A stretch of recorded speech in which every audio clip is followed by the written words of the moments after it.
नमस्कार। आज हम यहाँ पर पुस्तक सारांश सुनने जा रहे हैं।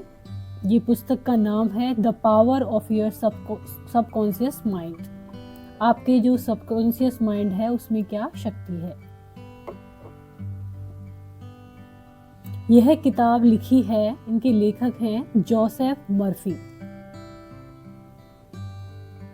यह किताब उन लोगों के लिए लिखी गई है जो अपने दिमाग पर भरोसा नहीं करते हैं। यह किताब हमारे दिमाग के जादुई ताकत के बारे में हमें बताती है। आपका दिमाग कैसे काम करता है। एक औरत की उम्र बहुत ज्यादा हो चुकी थी और उसे यह विश्वास हो गया था कि उसकी याददाश्त अब जाने वाली है, लेकिन उसने बार बार खुद को यह एहसास दिलाया कि उसकी याददाश्त नहीं जाएगी।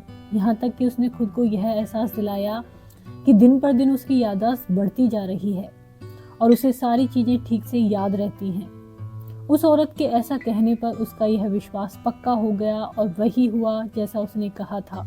उसकी याददाश्त नहीं गई, क्योंकि हमारा कॉन्शियस माइंड और हमारा अनकॉन्शियस माइंड दोनों अलग अलग हैं, लेकिन फिर भी ये दोनों अपने साथ साथ काम करते हैं। जो बातें हम अपने आप से बार बार अनकॉन्शियस माइंड में कहते हैं, वह बात अनकॉन्शियस माइंड से कॉन्शियस माइंड में चला जाता है, जिससे कि कॉन्शियस माइंड हमारी बातों पर काम करना शुरू कर देता है। सबकॉन्शियस माइंड का मतलब है अवचेतन दिमाग, अवचेतन माइंड। जब एनेस्थीसिया, संवेदना में कमी, बेहोशी का इंजेक्शन का आविष्कार नहीं हुआ था, तब डॉक्टर जेम्स, जो कि स्कॉच सर्जन थे, उन्होंने 400 ऑपरेशन किए थे। अगर उस समय पेशेंट मरीज को बेहोश करने का एनेस्थीसिया बना ही नहीं था, तब डॉक्टर जेम्स ने ऐसा कैसे कर लिया।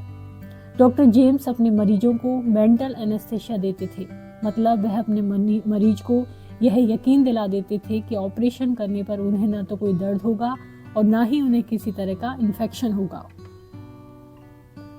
डॉक्टर के मरीज उन पर विश्वास कर लेते थे, जिसकी वजह से उन्हें ऑपरेशन के समय किसी भी तरह का दर्द महसूस नहीं होता था और डॉक्टर जेम्स ऑपरेशन को सफलतापूर्वक कर लेते थे। अपने मरीजों को मेंटल एनेस्थीसिया देने के लिए डॉक्टर जेम्स उनके कानों में कहते थे, तुम्हें कुछ नहीं होगा, तुम ठीक हो जाओगे।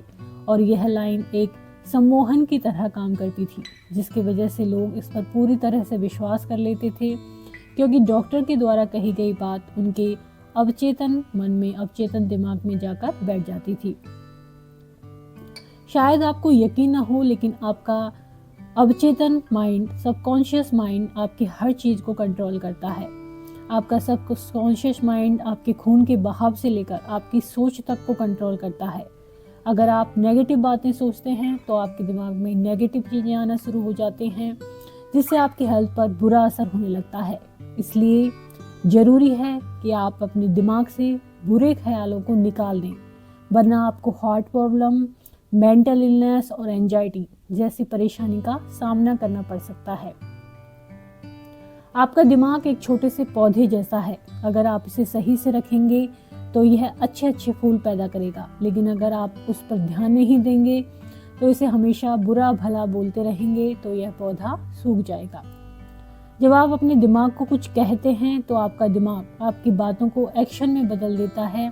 इसलिए अपने आप को बुरी बातें बोलने से तो अच्छा है कि आप खुद को अच्छी बातें कहिए। जैसे आप अपने किसी गोल के बारे में अपने दिमाग को बता सकते हैं, और जब आप अपने दिमाग को अपने गोल याद दिलाएंगे, तब आपका दिमाग उसको पूरा करने के लिए एक्शन लेना शुरू कर देगा। इस तरह आपका दिमाग सही तरह से यूज करके आप अपने लक्ष्य को पूरा कर सकते हैं। मेंटल हीलिंग करने के लिए तरीके। यह किस्सा 1910 का है और ये बहुत ही एक पॉपुलर किस्सा है। एक आदमी को टंग पैरालिसिस हुआ था, उसकी जीभ जो थी उसमें लकवा हुआ था, मतलब कि उस आदमी की जुबान पर लकवा मार गया था। जब वह आदमी एक डॉक्टर के पास गया तो डॉक्टर ने आदमी के मुंह में थर्मामीटर रखा और उनसे कहा कि यह एक बिल्कुल नई इंस्ट्रूमेंट है, इस इंस्ट्रूमेंट को आपकी जीभ पर रखने पर आपका लकवा ठीक हो जाएगा। और कुछ समय बाद उसकी जीभ ठीक भी हो गई। मतलब कि वह आदमी जिसकी जबान पर लकवा मारा था वह अपनी जुबान को हिला पा रहा था, और यह भी सब कॉन्शियस माइंड की हिप्नोसिस मतलब उसको कंट्रोल करने की वजह से ही हो पाया था। अगर लोग आपको यह दिखाते हैं कि उन्हें कोई बहुत ही गंभीर बीमारी है, तो कुछ समय बाद उन्हें सच में वह बीमारी हो जाती है। और वही अगर कोई व्यक्ति जिसे बहुत ही गंभीर बीमारी है लेकिन वह दिखाता है कि वह स्वस्थ है और उसकी बीमारी ठीक हो गई है, तो उसकी बीमारी सच में ठीक हो जाती है। यह सब सुनने में बहुत जादुई लगता है, लेकिन ऐसा सच में होता है।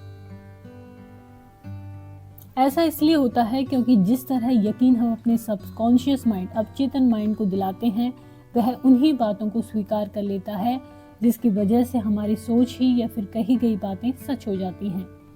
अवचेतन माइंड की पावर को समझने के बाद भी बहुत से लोग इसका सही से इस्तेमाल नहीं कर पाते हैं, क्योंकि उन्हें यह समझ नहीं आता कि अपने दिमाग की इस ताकत को असल जिंदगी में कैसे उतारा जाए। लेखक कहते हैं कि अपने दिमाग की ताकत को अपनी जिंदगी में उतारने से पहले आपको यह समझना होगा कि आप किस चीज से प्रभावित होते हैं, मतलब ऐसी कौन सी चीज है जो आपको ज्यादा इफेक्ट करती है। अपने दिमाग की पावर को आजमाने के लिए आप अपने दिमाग में एक आइडिया सोचें, फिर उस आइडिया को पूरा करने के लिए प्लान बनाएं और ऑप्शन डिसाइड करें। फिर धीरे धीरे देखें आपका दिमाग आपको कहाँ ले जाता है। लेकिन इस बीच अपने दिमाग में एक बुरे ख्याल को आने ना दें, क्योंकि ऐसा करना आपकी सारी मेहनत को बेकार कर देगा। आखिर में लेकिन सबसे जरूरी चीज, प्रार्थना कीजिए और अपनी प्रार्थना के ऊपर विश्वास कीजिए। मेंटल हीलिंग के लिए प्रैक्टिकल टेक्निक क्या होती है, इस किताब में बताया गया है कि जो हमारी प्रार्थना होती है वो सही समय पर सुनी जाती है, ना तो पहले पूरी होती है ना ही बाद में। कुछ चीजें पहले होनी होती हैं तो कुछ चीजें बाद में होने के लिए बची रह जाती हैं। अगर आप किसी बीमारी को या फिर किसी तरह की सिकनेस को दूर करना चाहते हैं तो आपको पास ओवर टेक्निक का इस्तेमाल करना चाहिए, क्योंकि यह टेक्निक कहती है कि आपको अपने दिमाग में चल रहे विचारों को स्टोर करते हुए आगे बढ़ते रहना चाहिए। जैसा कि इस उदाहरण से इसको समझ सकते हैं कि मान लीजिए कोई गायक है जिसे ऑडियंस, जो उसके सुनने वाले हैं, देखने वाले हैं, उसके सामने उसको गाना गाना है, लेकिन उसका गला अचानक से खराब हो जाता है। तो वह सोचता होगा कि उसका गला ठीक हो रहा है और उसकी तबीयत अब धीरे धीरे ठीक होती जा रही है।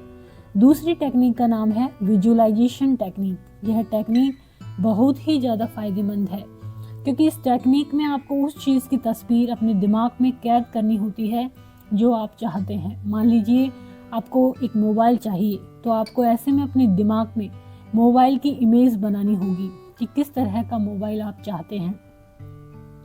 हो सके तो आपको अपने दिमाग में मोबाइल की हर एक फीचर की डिटेल दिखानी होगी।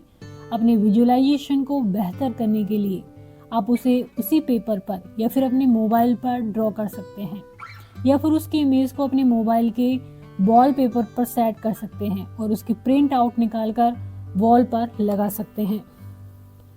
इस तकनीक के द्वारा आप हर वह चीज हासिल कर सकते हैं जो आपका दिल चाहता है। आखिरी टेक्निक का नाम है स्लीपिंग टेक्निक। इस टेक्निक में जब आप सो रहे होते हैं तब आपकी बॉडी से आपका स्ट्रेस और टेंशन कम होते रहता है, जिसकी वजह से सोते समय हमारा सबकॉन्शियस माइंड एक्टिव हो जाता है। यहाँ तक कि जो सपने हम सोते हुए देखते हैं वह भी हमारी सबकॉन्शियस माइंड की वजह से ही आता है। जब आप सो रहे होते हैं तब आपका सबकॉन्शियस माइंड यानी कि अवचेतन माइंड आपको वह सारी चीजें देने की तैयारी करता है जिसके बारे में आपने इतने समय से सोचा है। जैसे आपको विजुअलाइजेशन किया है तो आपके दिमाग में वही सारी बातें आती हैं, और यह सारी बातें आपके दिमाग में इस तरह फिट हो जाती हैं कि आप अगली बार जो भी ऑप्शन लेते हैं वह इन्हीं चीज़ों को पूरा करने के लिए लेते हैं। तो यहाँ पर हमने इस बुक की समरी यहाँ पर पढ़ी, सुनी। यदि वीडियो पसंद आता है आपको तो उसको लाइक करें, चैनल को सब्सक्राइब करें, कमेंट करें और शेयर करें।